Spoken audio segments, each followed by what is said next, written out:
para Porto Alegre. Bom dia ao nosso estado do Paraná, com Maringá, Paranaguá, Curitiba, Manaus, João Pessoa, Fortaleza, Brasília, Belo Horizonte. Bom dia para os estúdios do Café com Jornal, com a Joana Treptow e o Luiz Megali no comando do melhor telejornal das manhãs brasileiras. Obrigado pela companhia de vocês também através do Band News TV, com a nossa Patrícia Rocha. Sintonize agora o Band News TV ou a TV Bandeirantes e você vai ter aqui as imagens ao vivo dos estúdios da Band News FM em São Paulo, hoje na solitária companhia de Eduardo Barão. Fala aí, Boixá. O Barão está impressionado com o noticiário internacional, né? O Barão está impressionado com a entrevista dada pela atriz pornô Stormy Daniels num livro, na verdade não é entrevista, o livro que ela lançou nos Estados Unidos, em que ela tece observações muito detalhadas quanto à anatomia peniana do presidente Donald Trump. O Barão chegou a arriscar que esse é o assunto internacional mais importante de hoje. Revelação fundamental, né, Boixá? Fundamental, né? Isso com as Coreias celebrando um possível acordo de paz, o fim da guerra que há tantas décadas aflige aquela península, o estado de guerra, melhor dizendo, né? Com a subida do tom na disputa comercial entre Estados Unidos e China, retaliações para tudo quanto é lado, mas o que vale mesmo hoje na imprensa americana, e é verdade, a opinião pública americana hoje está toda discutindo o livro da atriz pornô Stormy Daniels e seus detalhes anatômicos revelados sobre Trump da cintura para baixo. Será que é por isso que o Trump ganhou a eleição? Vamos ver, minha gente. Bom, aqui no Brasil segue a vaca fria, né? Saiu ontem a pesquisa do Ibope, confirmando aí as curvas que já vinham sendo sinalizadas em outras pesquisas. Bolsonaro está com 28 pontos na intenção de votos, continua numa curva ascendente, e o Haddad é o fenômeno recente das últimas pesquisas. Desde seu lançamento como candidato oficial do PT, deu-se o que muitas pessoas, claro, analistas, estimavam, era mais ou menos uma caçapa cantada, que ele herdaria os votos de Lula. Lula, que tinha 39% de intenção de votos nas pesquisas das quais participava, enquanto participava das pesquisas, chegou a 39%. Haddad, como herdeiro de seu espólio político e eleitoral, vem subindo significativamente, dobra a sua porcentagem nas duas, de uma pesquisa anterior para esta do Ibope. Isto vem sendo registrado também nas pesquisas Datafolha, também nas pesquisas divulgadas pelo Banco Pactual com o Instituto FSB, portanto, todos os, no índice Band também, que é o índice que mede a intenção apenas em votos válidos, né? Então, em todos os indicadores levados em conta pelo mercado, pelo meio político, a curva do Haddad já vinha sinalizando essa disparada. O que tem de importante aí, para além dos números, né, que os números são importantíssimos, mas para além dos números é o que parece ser um quadro agônico nas candidaturas de Alckmin e de Marina, né? Tudo indica que, não havendo um fato novo, absolutamente novo, que possa ser percebido e repercutido com intensidade em apenas 18 dias que nos separam da eleição presidencial em primeiro turno, Alckmin e Marina morrem rigorosamente abaixo aí dos 10%, significativamente, né? Havendo até quase empate técnico com os nanicos da campanha até agora, Meirelles, Boulos, Amoedo, etc. e tal. Todas as demais candidaturas, à exceção de uma, que é a do Ciro, que permanece estável, segundo o Ibope, ali um pouco acima dos 10 pontos percentuais. Há um dado bastante desesperador nesta pesquisa, a ser confirmado ou não nas próximas, de que Marina e Alckmin se somam ao grupo que está fora do jogo. Isso considerando, no caso do Alckmin, a maior coligação em número de partidos, o maior tempo de TV, parece que rivaliza com o MDB de Meirelles, que também não existe, fora do mapa, fora do jogo, e mostrando o fracasso que foi, ou que vem sendo, a televisão no campo da campanha. Dos outros, que, além do Meirelles e do Alckmin, só quem tem tempo de campanha significativo aí é o Haddad, né? Melhor e tal. Esse, podemos dizer que está tirando proveito da campanha na televisão ou da herança compulsória dos votos de Lula? Me parece que é mais este aspecto do que aquele. né? Então a televisão nesta campanha, ao contrário de muitos prognósticos, e eu me incluo entre aqueles que achavam que o tempo de televisão poderia produzir um efeito significativo nos humores do eleitorado, olha, nada, zero.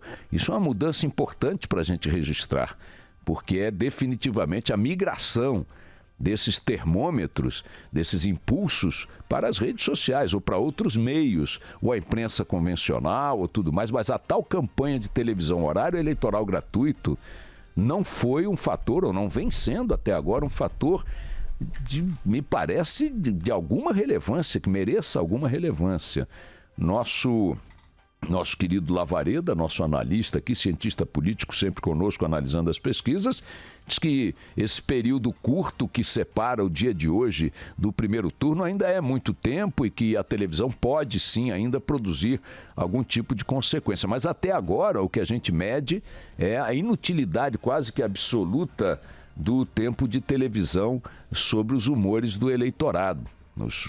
O Alckmin, repito, está na banda dos nanicos, segundo o Ibope. A Marina dissolveu-se, vem se dissolvendo em todas as pesquisas também.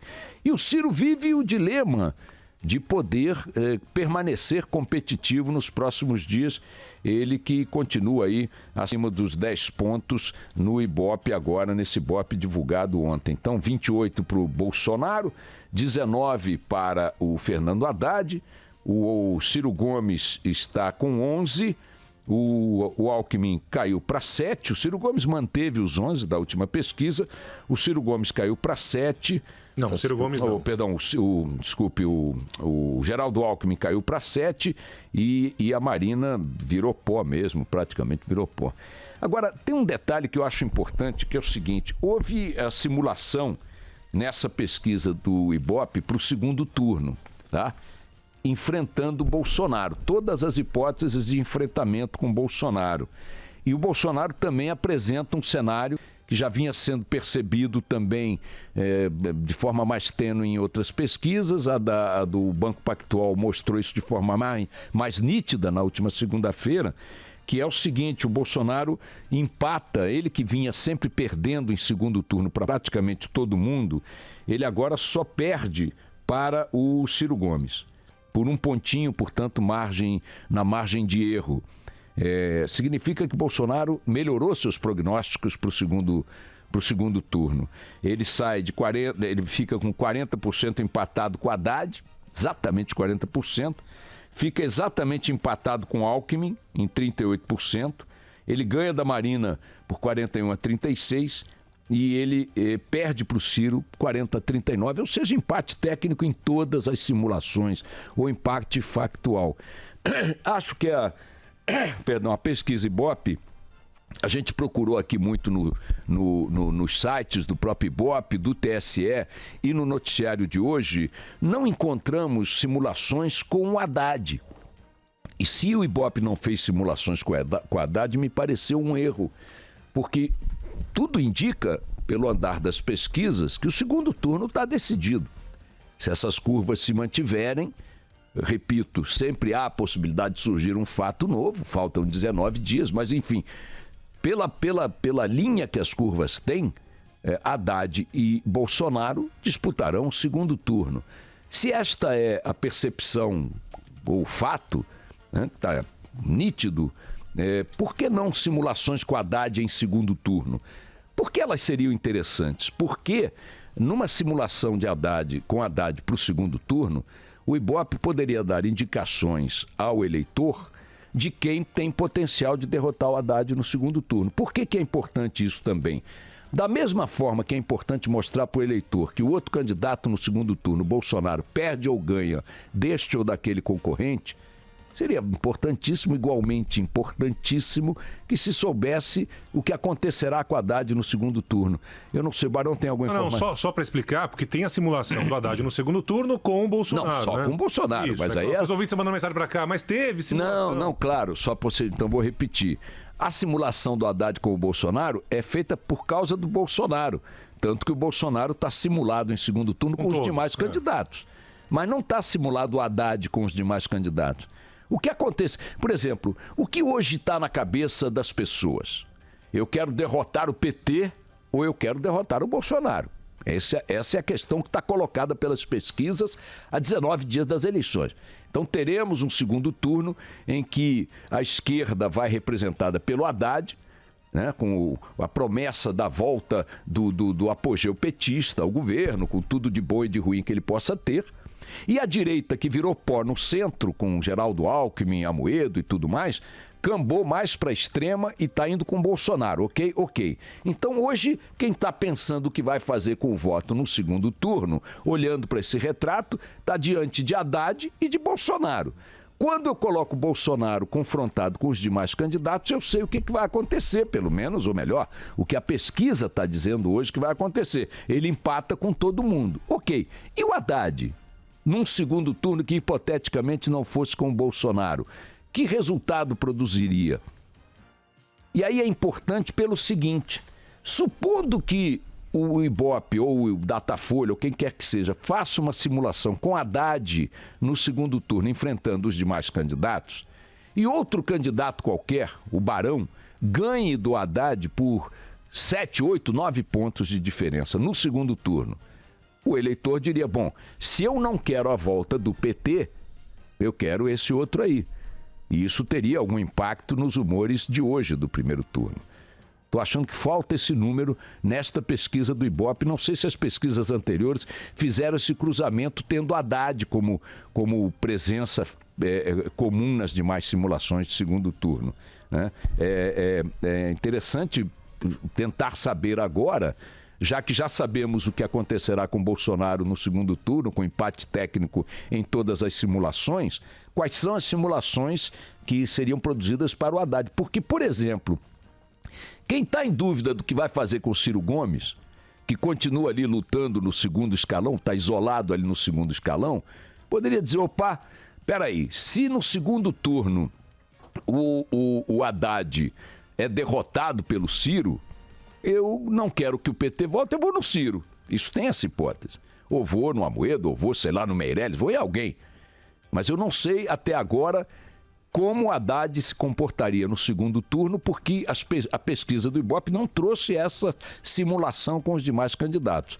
E se Haddad está no segundo turno, como tudo indica, por que tem essa simulação com o Bolsonaro e não tem com o Haddad? Pelo menos a gente não encontrou, é uma pequena lacuna para a qual eu queria chamar a atenção.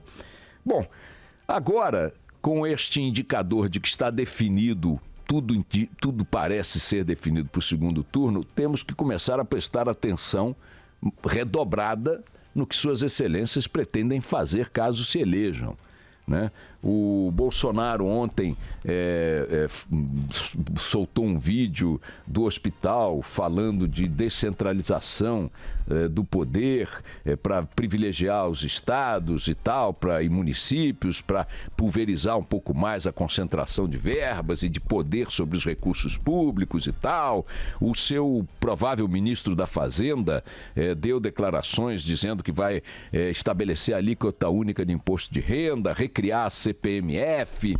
Em relação a Haddad, o Haddad vem fazendo algumas promessas aí mais recentes de campanha. Ontem reafirmou, né? Já tinha dito isso no Canal Livre do dia 19 de agosto, voltou a falar ontem na CBN, dizendo, olha, não vou dar um indulto a Lula. Enfim, é preciso agora que a gente comece a prestar atenção, já que o cenário do segundo turno parece estar definido, no que estes cavalheiros, além de atacarem uns aos outros, ou um ao outro, têm a propor e a oferecer ao país como medidas governamentais, como ações governamentais. É preciso que a cobrança do eleitorado agora se concentre, pelo menos nos dois, principalmente, mas ainda com alguma atenção no Ciro, de saber o seguinte, farão o que com o país, como é que governarão, o que querem, o que não querem, o que pretendem, o que não pretendem. As questões começam a ser colocadas de forma mais concreta, mais objetiva. E mais uma vez, reiterando o que eu disse aqui ontem, é muito importante que, definindo-se o cenário das opções reais para o segundo turno presidencial, você, meu querido ouvinte, minha querida ouvinte, comece a refletir mais seriamente, de forma mais consequente quanto ao que fará com seu voto no próximo dia 7 em relação ao Senado, à Câmara e às Assembleias Legislativas. Para não falar dos governadores que já estão com a sua visibilidade garantida nos estados. O que você vai fazer do seu voto para compor o Congresso Nacional? Porque esse Congresso, se o presidente da República que for eleito não for o dos seus sonhos, e provavelmente não será de uma boa parte dos brasileiros, é preciso que você garanta alguma coisa de moderação no Poder Legislativo. É preciso qualificar o Poder Legislativo para que ele se distancie do lixo que ele foi nesta legislatura. É preciso olhar para as dinastias querendo permanecer no controle das coisas. É preciso olhar para os políticos que lá estão e que querem continuar e que precisam ser avaliados pelo que fizeram e não pelo que estão prometendo. Você precisa agora, se estiver insatisfeito ou mesmo satisfeito com o cenário de segundo turno, você agora tem que pensar o seguinte: que Congresso Nacional eu quero eleger? Que senador e deputado federal eu quero eleger? É fundamental que a atenção do eleitorado, que historicamente se concentra nas candidaturas majoritárias, olhe para este voto proporcional com uma importância, minha gente. Ele sempre teve essa importância, mas nunca teve essa atenção. A atenção sobre este voto tem que ser inédita, porque diante do que nós temos no horizonte, muito provavelmente uma vitória que dividirá o país para um lado ou para o outro, pouco importa, é muito importante que a gente valorize o papel que o Congresso Nacional vai fazer para moderar e equilibrar esses extremos no próximo governo, tá certo? Vamos tocar o barco.